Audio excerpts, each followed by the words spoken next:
Kagoshima is such a distinct place to visit in Japan. Its iconic volcano, Sakurajima, plays a part in its history and modern culture as a coastal city, resulting in somewhere that is so different to what you might expect from a place like Tokyo or Kyoto. As a Japan travel writer, this is one of my top 3 favorite places to visit in the country. It has that kind of tropical atmosphere to it without just being a beach resort destination, so I knew it would be the perfect place to bring my family. And I'm going to show you just what we did with 2 nights there. Kagoshima is the last stop on the Shinkansen line from Tokyo, but today we're going by plane, which takes about 2 hours.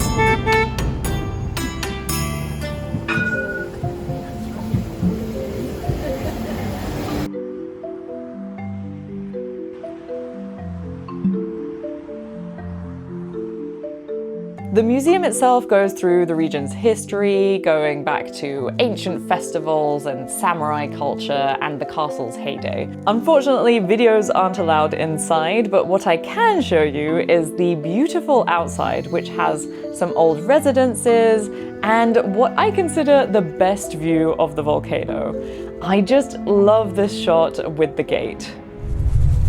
So the volcano is one of Japan's most active volcanoes, and it frequently emits ash and causes earthquakes.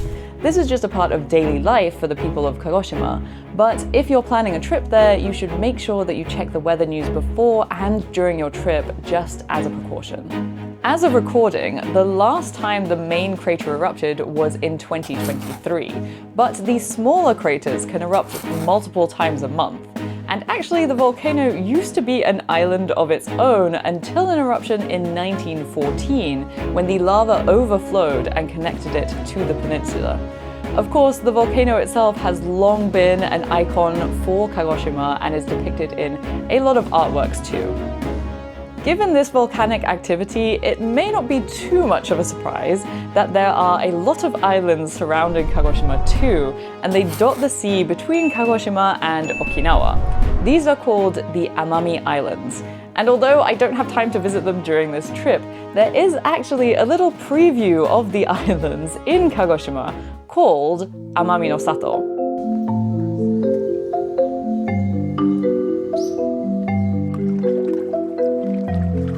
And Amami Nosato is like this big area with like a tropical garden area and a Japanese garden area, and a place where you can learn about the island craft of Oshima Tsumugi, which is a silk made with a special mud dyeing process.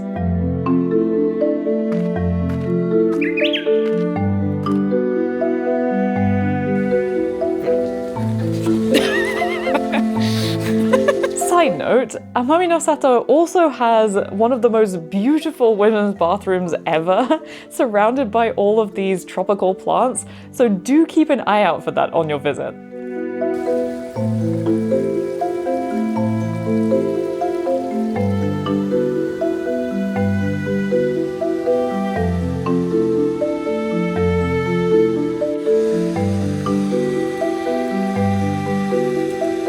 A lot of Japanese gardens recreate famous landscapes in a kind of miniature form, and at Amami Nosato, then the main focus is the miniature form of Mount Kaimon, which is sometimes known as Satsuma Fuji because of its shape, which looks a bit like Mount Fuji.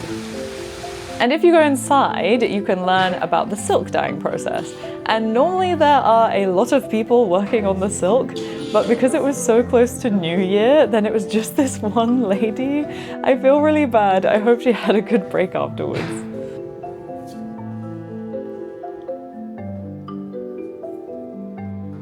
And there's also a shop, but it has a surprising lack of Amami Oshima craft items, if I'm totally honest. Then further out of the city center is Sangen, which really is a must if you're going to Kagoshima, because it's this former residence on these huge grounds with even a couple of restaurants and shops to it. And I really like the residence, especially on a sunny day like this, because it has this open courtyard area and a lot of open areas to it, which is just gorgeous.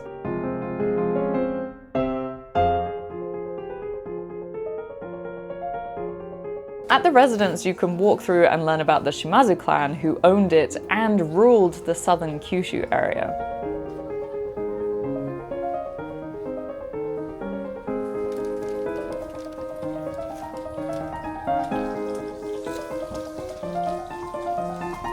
It's also another great spot to see the volcano because they use Sakurajima and the bay in what is called borrowed scenery, which is basically a way of using the existing landscape to complement a garden's design. So basically cheating, but I'm not mad. Before exploring the grounds, I'm having a meal at the restaurant Okate, where they were even able to provide a vegan meal for my brother, which isn't always the case. I myself got a tonkatsu set, which came with locally produced pork called kurobuta, and everything was really tasty, and it came with a side of Sakurajima views.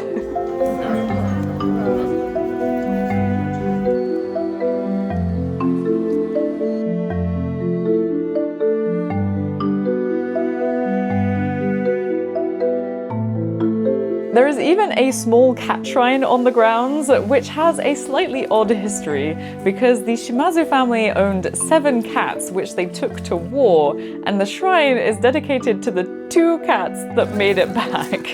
So now you can pray for your cat's health there, and perhaps you can pray for them to be as strong and sturdy as the 2 cats that survived literal war.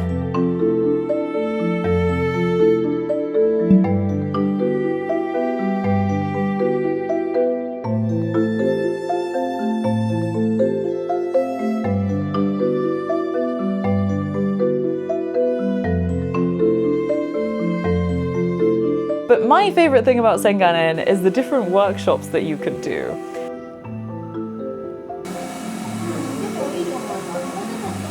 I will say I did have to do a fair bit of translating for my family whilst they were doing these, but they do have worksheets available in English as well. Here I'm working on a Satsuma Kiriko glass, which I think turned out pretty well, but if you're worried about communication, my brother did a simpler keychain, which is also Satsuma Kiriko. And I think that's pretty cute too. There are also a bunch of souvenir shops, including a place where you can buy Satsuma Kiriko glass made by professionals, and a dango place, and dango is like chewy rice balls on a stick covered in a sweet and sticky sauce, and my brother was obsessed with them. If you're interested in doing this trip for yourself, then I'll put the itinerary for this Kagoshima trip in the description below, and I'll see you next time. Bye!